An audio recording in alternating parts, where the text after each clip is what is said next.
Hello everyone, dear student. I hope you are quite well. Dear student, today we discuss a very important topic, that is solution of system of linear equation using of inverse of matrix. Before starting this topic, we discuss what is the linear equation used and why we using this to solve inverse of a matrix. In last if you study class 10, then you study solution of linear equation, pair of linear equation. But here you have given that system of linear equation. Means you have given three linear equation and three variables. Two linear equation, three variables like that. तो सबसे पहले हम just ये सीख लेते हैं कि हमारा linear equation किस फॉर्म में होगा और उसको हम इनवर्स ऑफ मैट्रिक्स का यूज करते हुए कैसे सॉल्व करेंगे। और स्टूडेंट ये बहुत ही इम्पोर्टेंट टॉपिक है आपके लिए। बोर्ड एग्जाम में अक्सर ये क्वेश्चन आता है 8 मार्क्स का, 8 मार्क्स का एक लॉन्ग क्वेश्चन श्योर आना ही आना रहता है। तो सबसे पहले हम बात करते हैं कि कोई भी इक्वेशन जो स्टैंडर्ड फॉर्म होगा कैसे, वो देख लेते हैं। तो that is a1x plus b1y plus c1z equal to d1। a1x plus b1y plus c1z equal to d1। a2x plus b2y plus c2z equal to d2। Similarly a3x plus b3y plus c3z equal to c d3। तो डिस्टम देखिए यहाँ पे ये system of linear equation है, सभी linear equation है। क्यों linear equation? क्योंकि सब वेरिएबल की पावर आपकी 1 है और यहाँ पे आपके पास 3 वेरिएबल थे। लास्ट क्लास में आपने 2 वेरिएबल का लीनियर इक्वेशन को सॉल्व किया था by using of elimination method, by using of cross multiplication method, by using of substitution method. But अगर आपके पास 3 वेरिएबल के 3 लीनियर इक्वेशन दे दिया जाए तब हमको सॉल्व करने का मेथड है यूजिंग ऑफ इनवर्स मैट्रिक्स। इसके अलावा एक और मेथड भी है हमारे पास, हम वो नेक्स्ट वीडियो में डिस्कस करेंगे, that is a matrix method है। तो सबसे पहले दोस्तों यहाँ पर बात करते हैं कि इसमें आप कोएफिशिएंट पहले देखिए, x का कोएफिशिएंट क्या है a1, यहाँ पे x का कोएफिशिएंट a2, यहाँ x का कोएफिशिएंट a3। हम इसको एक नए आप व्यू में मैट्रिक्स में ले लेते हैं, दैट इज a आपका हो जाएगा a1 a2 a3। पहले आपको ये लिखना सीखना है, then b1 b2 b3 c1 c2 c3। तो डियर स्टूडेंट आपने a निकालना सीख गए होंगे। a कोएफिशिएंट ऑफ x यहाँ लिया, कोएफिशिएंट ऑफ y लिया, कोएफिशिएंट ऑफ z। देन आपको b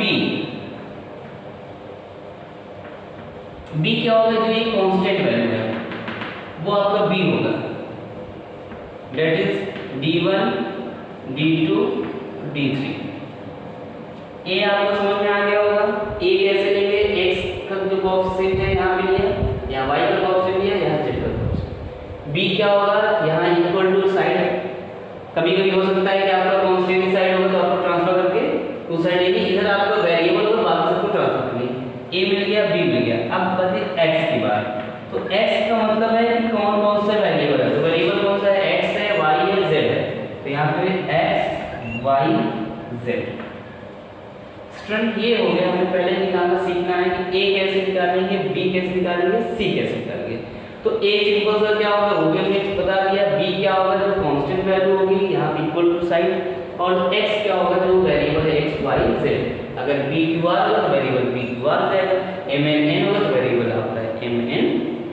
तो यहाँ पे इनके बीच का जो रिलेशन है वो a into x equal to b होता है। जस्ट याद रखिएगा a into x equal to b, ये इनके बीच का रिलेशन है, a into x equal to b। Now student हमें निकालना क्या है? x y z की वैल्यू निकालनी है। अब अगर हम इसको यहाँ से ट्रांसफर करेंगे तो a आपका जाएगा, x इक्वल टू हो जाएगा a इनवर्स इनटू b। यानी हमें क्या करना होगा, a इनवर्स निकालना होगा, फिर b से मल्टीप्लाई करेंगे, जो वैल्यू आएगी वही हमारी एक्स वाई जेड की वैल्यू है। तो इसके लिए हमें ये फॉर्मूला पता होना चाहिए, x इक्वल टू होता है a इनवर्स b, और इसके लिए a इनवर्स आपको निकालना आना चाहिए। तो ये है कॉन्सेप्ट डियर स्टूडेंट, कैसे हम इसको सॉल्व करेंगे। तो इतना पहले आप समझ लीजिए, पहले आपको a निकालना आ गया, b निकालना आ गया, x निकालना, और x इक्वल टू फॉर्मूला होता है a इनवर्स इनटू b। अब कोई क्वेश्चन लिखा, हम लोग इसको सॉल्व करके प्रैक्टिस करते हैं कैसे आप क्वेश्चन को सॉल्व करेंगे। तो डियर स्टूडेंट देखिएगा आप लोग, बहुत ही इंपॉर्टेंट टॉपिक है, ध्यान दीजिएगा आप लोग इस क्वेश्चंस को सॉल्व करने कैसे सॉल्व करेंगे। यहाँ पे आप a इनवर्स निकालना है, एडजॉइंट्स a, काफी कुछ सीख जाएंगे। मोस्ट इंपॉर्टेंट टॉपिक है ये। कोई क्वेश्चन लेते हैं डियर स्टूडेंट हम लोग। 5x प्लस वाई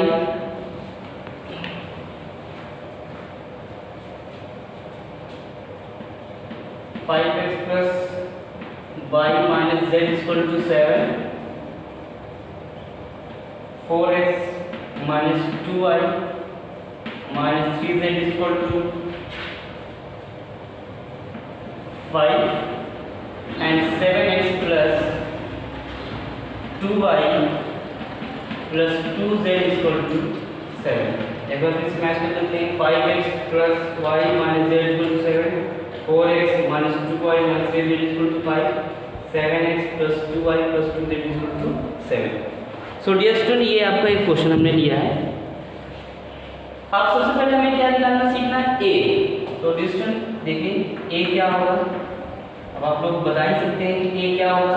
x का ऑप्शन क्या है, 5 4 7, सो 5 4 7।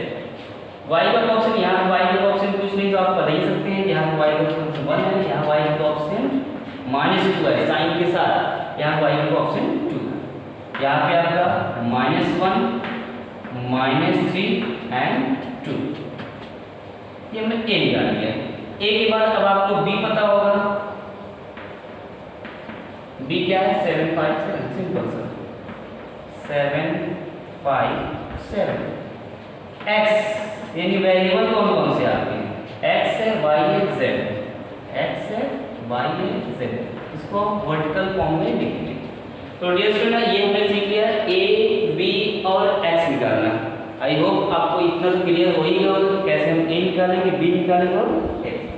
अब इनके बीच में जो रिलेशन था वो मैंने आपको बताया था कि x इक्वल टू होता है a इनवर्स इनटू b।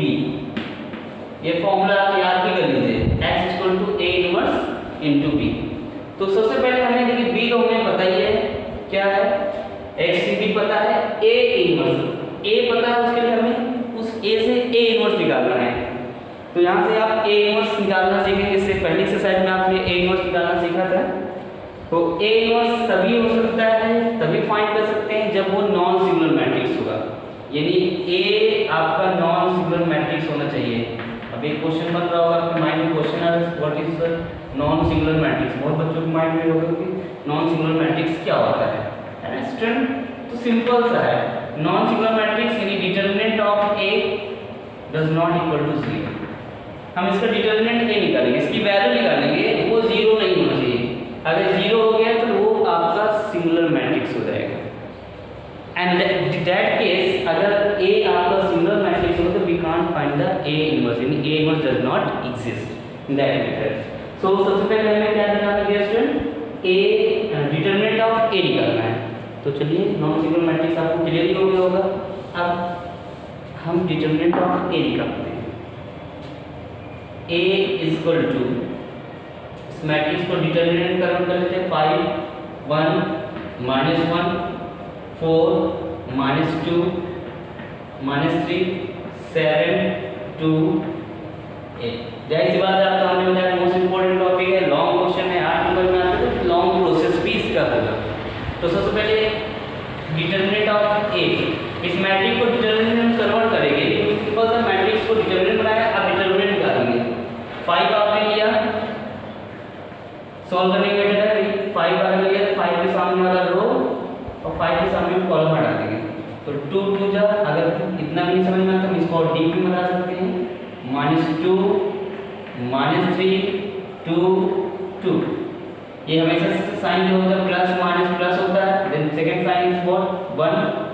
तो 1 जब आप लेंगे तो रो आप वही रहेगा, कॉलम इस बार ये हो जाएगा। तो क्या बचा आपका 4 7 -3 2। नाउ अब आप -1 लेंगे, यहाँ साइन प्लस और लेंगे, ये माइनस से -1 लिया आपने, तो ये कॉलम ड्रॉप हो जाएगा आपका 4 7 -2 एंड 2। जस्ट ये होता है डिटरमिनेंट निकालने का वे। फाइंड कर लेते हैं determinant of A. 5 cross multiply करेंगे, बीच में माइनस का साइन होगा, तो 2 2 जा -4 एंड 2 3 जा -6, लेकिन बीच में माइनस का 6 6 प्लस 6 -1 4 2 जा 8, बीच में माइनस का साइन लेकिन माइनस से प्लस 7 3 21 -1 4 2 जा 8, बीच में माइनस है लेकिन यहाँ प्लस 7 2 जा 40। एक बार चेक कर लेते हैं। 2 2 जा 4 -4 हो जाएगा, 2 4 2 3 जा 6 -6 प्लस 6 हो जाएगा। 4 2 जा 8 7 3 जा 21 एंड 4 2 जा 8 and 7 2 जा 40। Now just determinant of a, 6 में से 4 minus 2 that is 5 into 2 -1 21 into 8 करेंगे, 21 प्लस 8 करेंगे दैट इज 29 -1 14 प्लस 8 करेंगे that is 22। Now just determinant of a 5 2 जा 10 -29 -22। ऐड सब्ट्रैक्ट कर दीजिए इसको। 10 -29 and 22 ऐड करेंगे, माइनस माइनस में 9 2 11 51।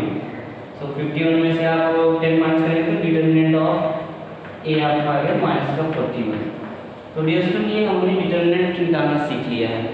तो आई होप आपको डिटरमिनेंट निकालना समझ में आ गया होगा। पहले हम डिटरमिनेंट कैसे निकालेंगे। अब आप देख सकते हैं डिटरमिनेंट ऑफ ए आपको -41 आया है, that is non singular matrix.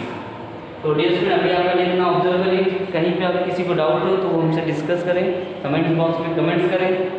तो अब आप देख सकते हैं हमारा डिटरमिनेंट ऑफ ए आ चुका है। डिटरमिनेंट ए आने के बाद अब हम नेक्स्ट टॉपिक पे ही बढ़ेंगे। नेक्स्ट टॉपिक अब हमें क्या फाइंड करना है स्टूडेंट, बताइए आप लोग।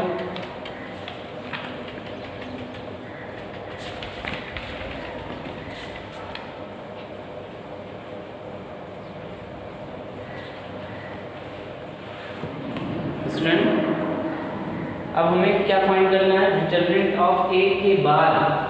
अब आपको फाइंड करना है minor of all elements, cofactor of all elements.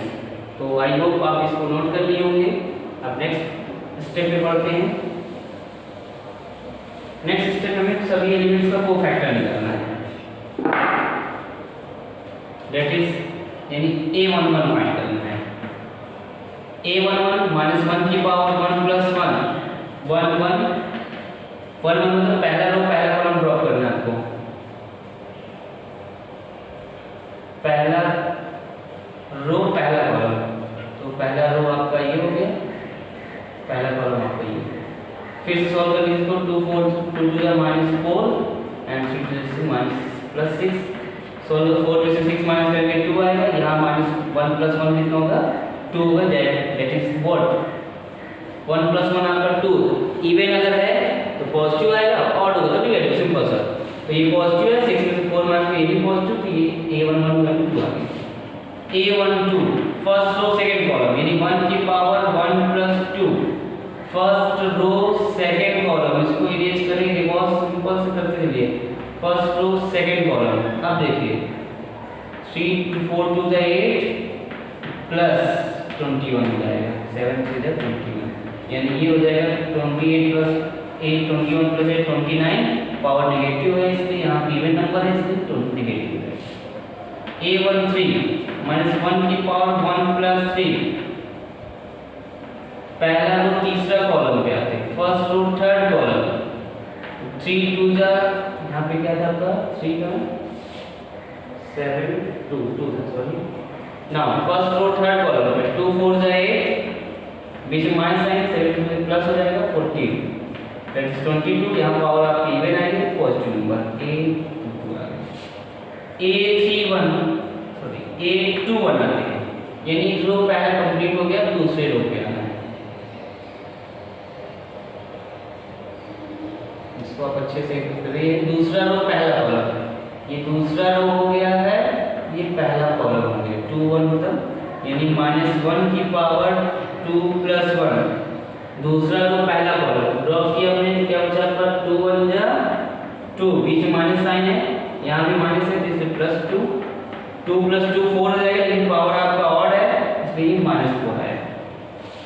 8 2 2, -1 की पावर 2 + 2, दूसरा रो दूसरा कॉलम, दूसरा रो दूसरे कॉलम पे ही आ गया, तो दूसरा रो दूसरा कॉलम, तो 2 5 10 एंड 7 1 7 प्लस का 7 हो जाएगा, तो ये 17 होगा, पावर आपका इवन नंबर इसमें +17 हो गया, 8 2 2 हो गया।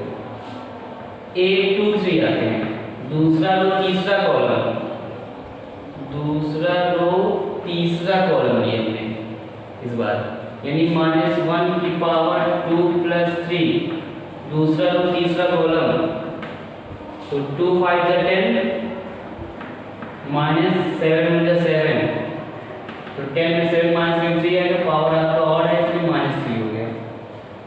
ये स्टूडेंट आप देख सकते हैं यहाँ तक हम लोग पहुँच चुके हैं -3। अब नेक्स्ट आता है 8 3 1, तीसरा रो पहला कॉलम,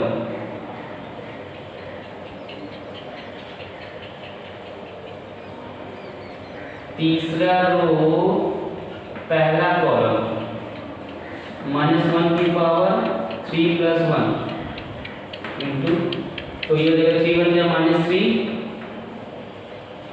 2 1 या 2 माइनस प्लस हो जाएगा, बीच में माइनस का साइन है इसलिए माइनस, तो 3 और 2 आपको हो जाएगा -5, यहाँ पावर इवन है इसलिए -5 हो गया। 8 3 2, तीसरा रो दूसरा कॉलम, -1 की पावर 3 + 2 होगा, तीसरा रो दूसरा कॉलम, सेकेंड कॉलम में आ जाइए आप, तो 3 5 से -15, 3 5 से -15, 4 बने -4, बीच में साइन आपका माइनस है, +4 जाएगा, 15 में से 4 माइनस करेंगे -11, यहाँ पावर आपका ऑड है इसलिए +11, एंड 8 3 3, -1 की पावर 3 + 3 इंटू तीसरा रो तीसरा कॉलम, तीसरा रो तीसरे कॉलम पे आ गया, तो ये जगह 2 5 जा -10 एंड 4 1 जा बीच में साइन है 4, तो -4। तो डियर स्टूडेंट ये हमने निकाल दिया, ये आपका सभी एलिमेंट्स का कोफैक्टर है, ये कोफैक्टर है। अगर हम इसको साइड में हटा दें तो ये माइनर निकालना है, जैसे माइनर कोफैक्टर। अब इसे एक नए मैट्रिक्स में रख दीजिए पूरे एलिमेंट्स को, हम इस पूरे एलिमेंट्स को एक नाम दे देते हैं नया मैट्रिक्स C, और इसको C में रख लेते हैं, तो सिम रो वाइज रखेंगे, 2 यहाँ पर रखा, फिर क्या रखा -29, फिर क्या रखा 22, नेक्स्ट क्या है -4 17 -3 -5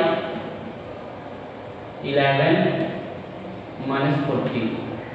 स्टूडेंट ये हमारा आ गया C। अब जैसे इतना आप नोट कर सकते हैं, ये टॉपिक आपकी हो गई है, यहाँ से निकाल लिया आपने, सभी को फैक्टर निकाल लिया।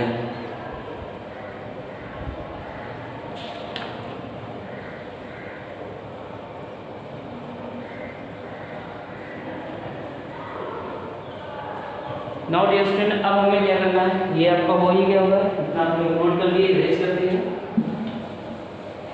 अब हमें क्या करना है,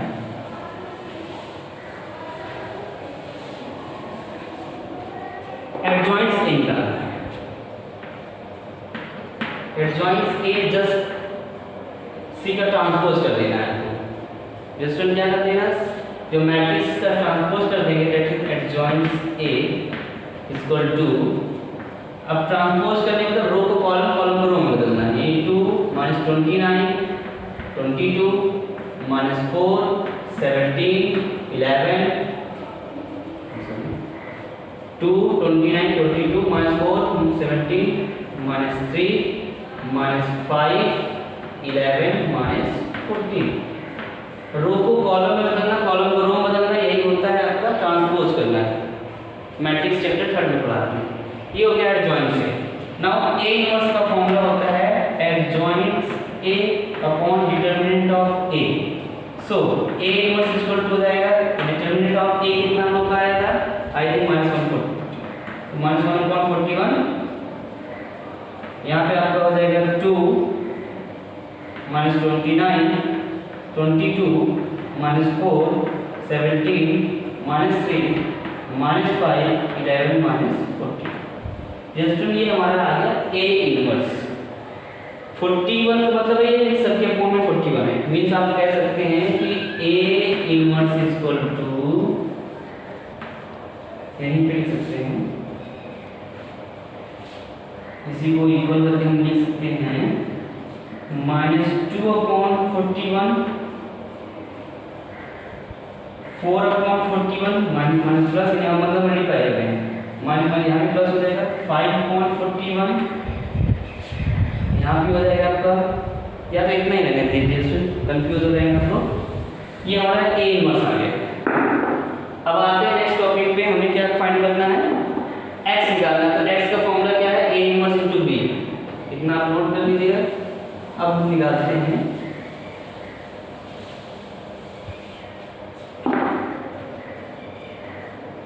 x equal to A inverse B। एक और कॉन्सेप्ट बचा है मल्टीप्लाई करना। x की जगह पे आप क्या रख सकते हो, x y z, x ये था x y z। A inverse आपका क्या आया था, A इनवर्स आपका आया था -1/41 इरेज कर दिए, इसलिए इसको लिख देते हैं एक बार।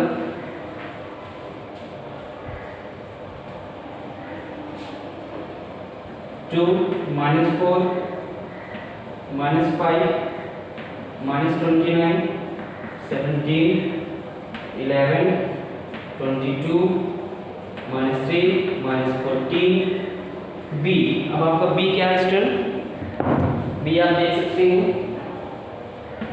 B आपका है 757 757। जस्ट अब आपको मल्टीप्लाई करना सीखना है। यहाँ पे x y z equal to -1/41 तो है ही आपका।